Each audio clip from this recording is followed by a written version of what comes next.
Georgia and South Carolina. Go where the CSRA goes for legal answers. News 12 Law Call every Sunday night at 11:30. Open your eyes bigger. New Panorama by L'Oreal Paris. A multi-level bristle brush to catch every single lash. Corner to corner. Bigger. Wider. See life in Panorama because you're worth it.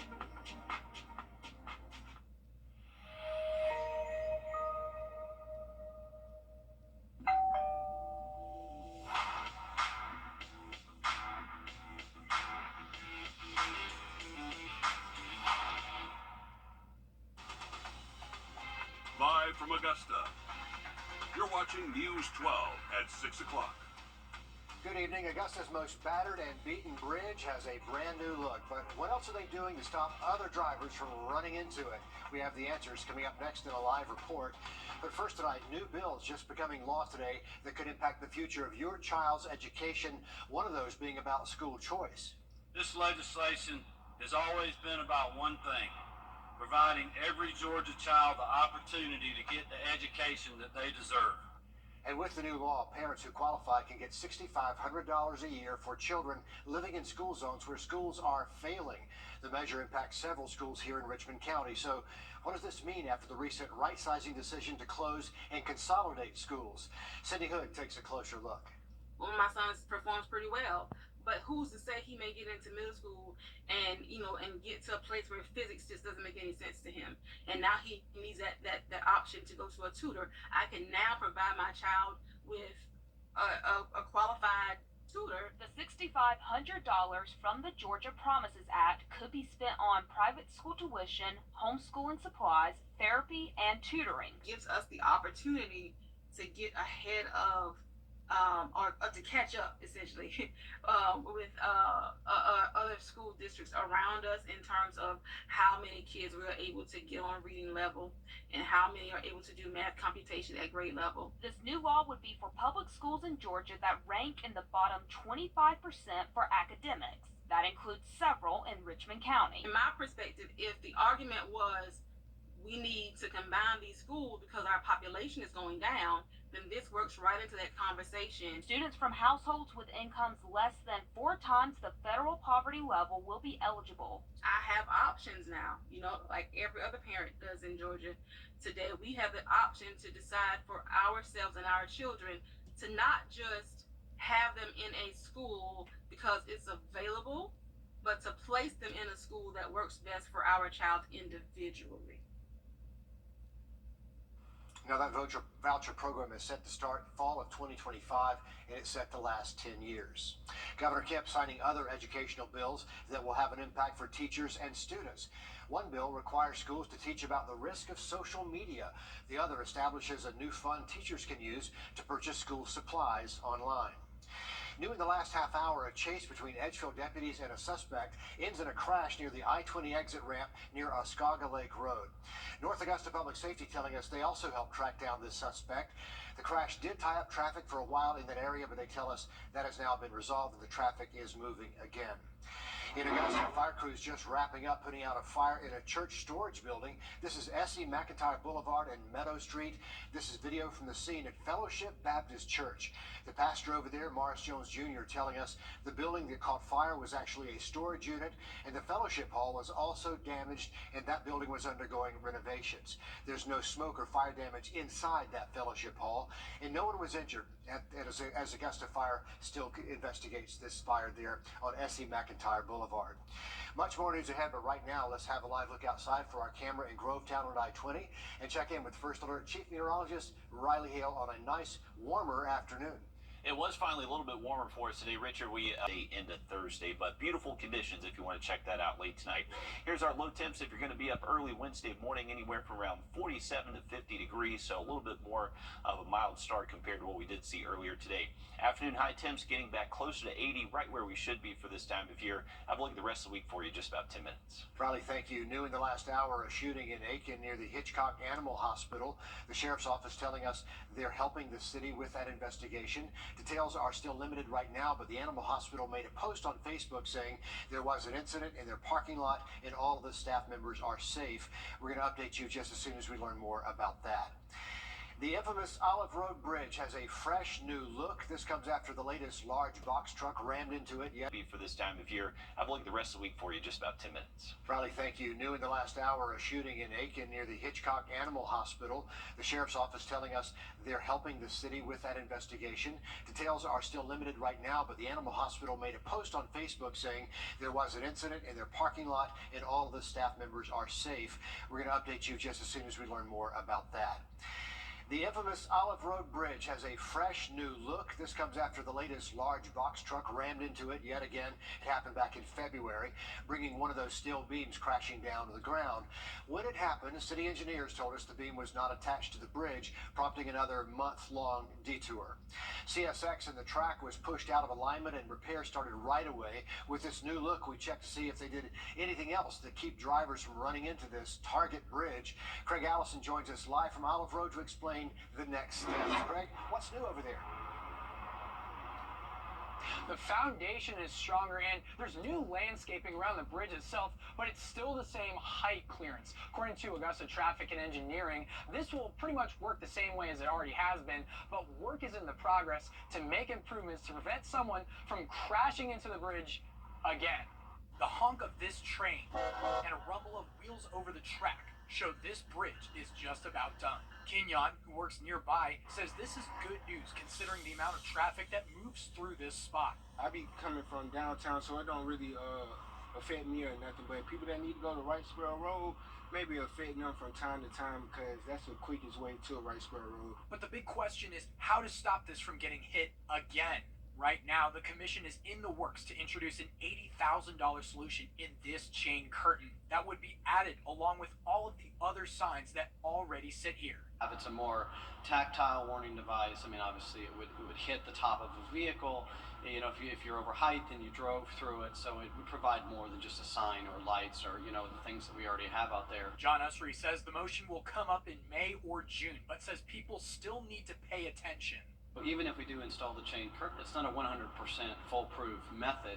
It's just another warning device on top of the other warning devices that we already have. But if this doesn't work, maybe it need to be closed down. They've been hit so many times, or maybe they need to get more stable things because it's causing a little distraction over here just for the fact of a lot of people that stay on Wright Square Road have to go that way.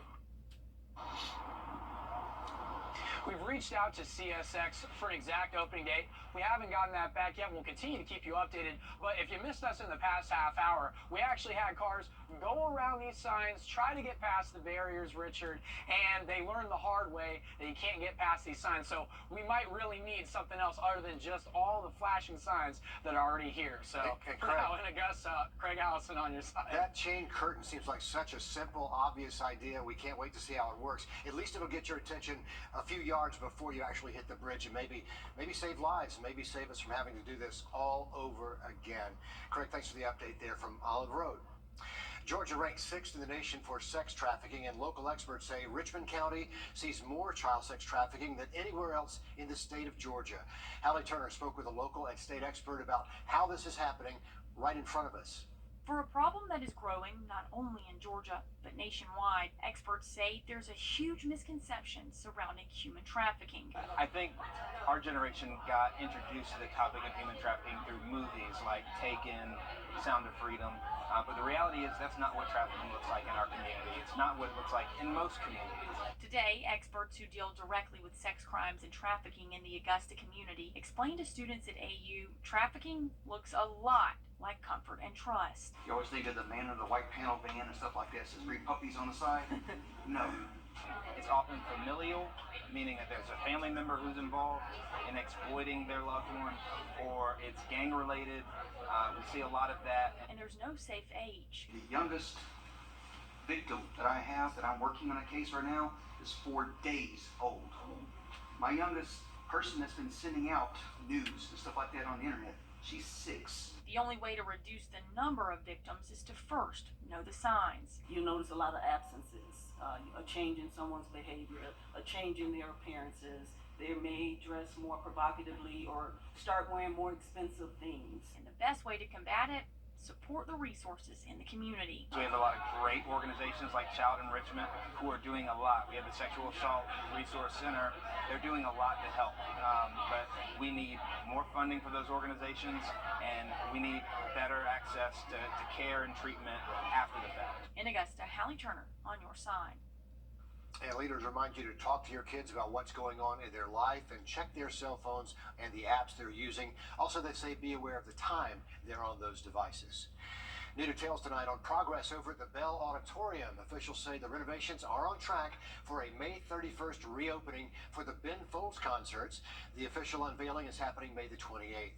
The state inspector will stop by tomorrow, and then the building can be considered operational after that. In the future, the basement of the Bell will be transformed into more office space to use when offices at the James Brown Arena are demolished. They say that move will save the project about $30,000.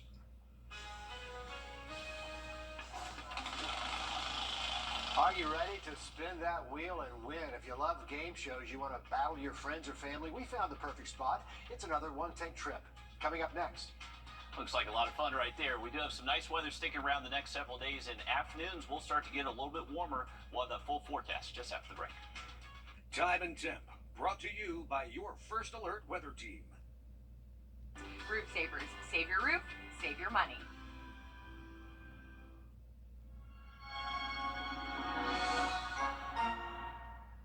It's the Jim Hudson Covered.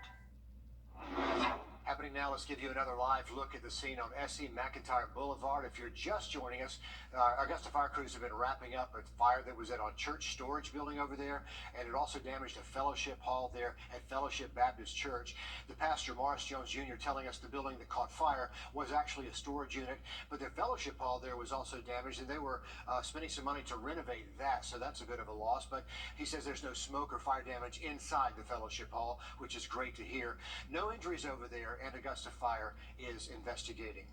To weather now is give you a live look outside Riverwatch and I-20 as we around sunrise. Here's a look at that 7-day forecast, and what you may notice, there's not much rain chance on there, so mostly dry over the next 7 days. Riley, thanks a lot. If you're a fan of Wheel of Fortune, Family Feud, and the other game shows, this story is for you. Over in Columbia, South Carolina, you can play like you're on an actual game show. Wolvo took on the Game Show Challenge for this week's One Tank Trips.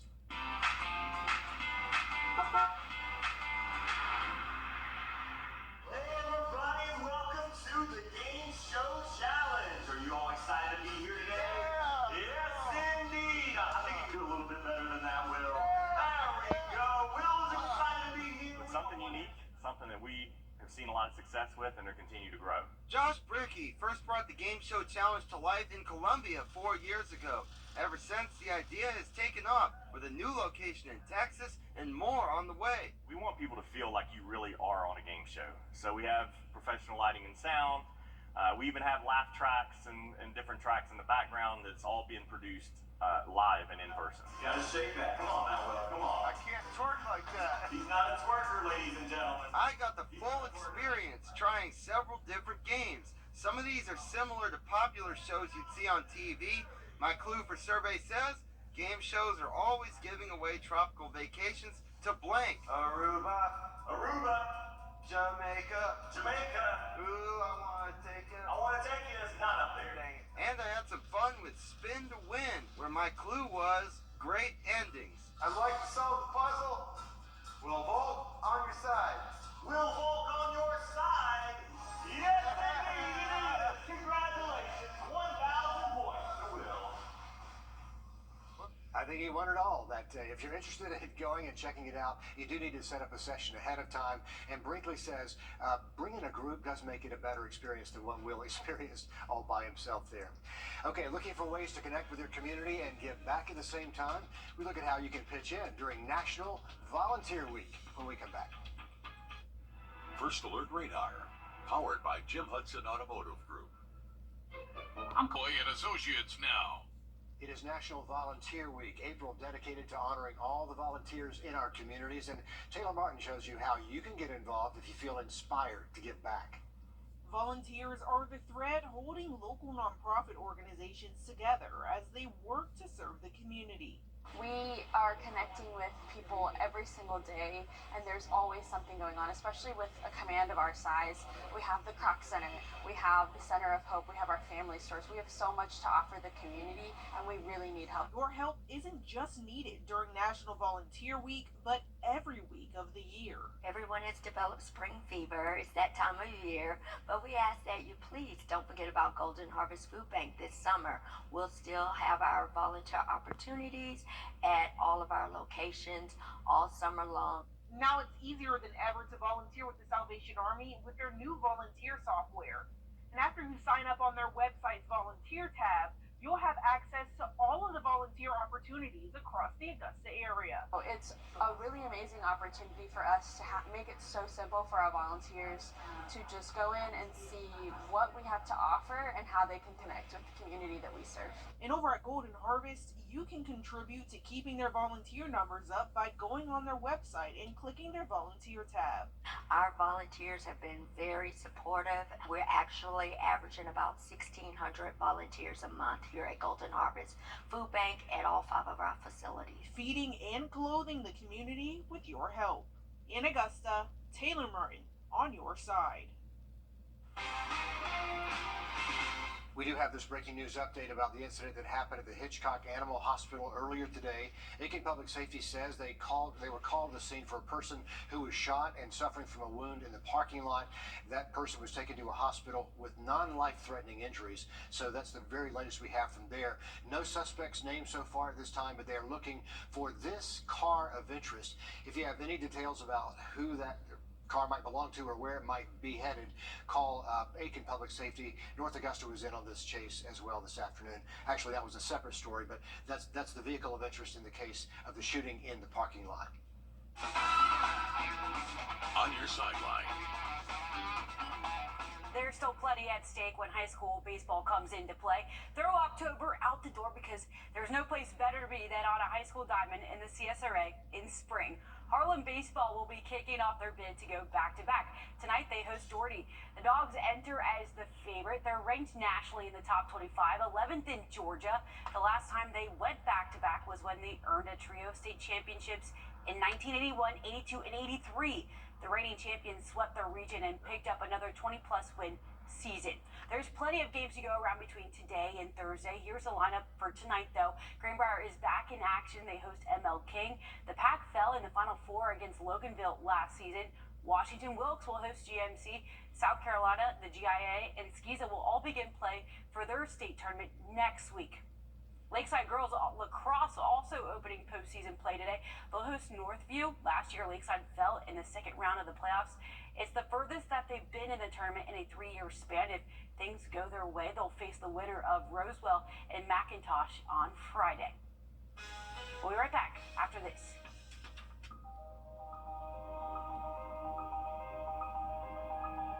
At a young age, I wanted to... You'll never forget it. All right, here's a live look at North Augusta, and you can see they're making some progress there on that community dock. They actually have some dock pilings in the ground and looking good there. They had a beautiful afternoon to get a lot of work done. Temperature still in the 70s. If you are stepping out soon, a beautiful evening. Go take a walk there on the Greenway Trail. Lots of sunshine out there, and we are expecting dry weather for the rest of tonight. And honestly speaking, there's plenty of dry weather to really talk about for the rest of the week, even through the weekend. We possibly could see a quick shower tomorrow evening around sunset. Minimal impact for us. And then between Friday and Saturday, can't pull out a stray shower, but most of those days should stay dry, so keep your outdoor plans. We have another live update coming your way at 7 o'clock over on 26 News. If we don't see you there, we'll meet back here tonight at 11. Have a great evening, and we hope to see you then. At the CBS Evening News, we focus on solutions, finding solutions to help people understand what are the right choices to make for you and your family. Hi, Suzanne Lily Henny Michael here with Farber Floors and More. For years, we've been talking about our flooring and lighting gallery, but did you know we are also your one-stop shop for wallpaper? Today, more than ever, wallpaper is the most popular home design element by combining both color and texture. So Hardwood Floors and More has you covered from floor to ceiling. And don't forget, we offer interest-free financing throughout our showroom and a military discount. Discover for yourself why Hardwood Floors and More has so much more in store for you. Oh my gosh.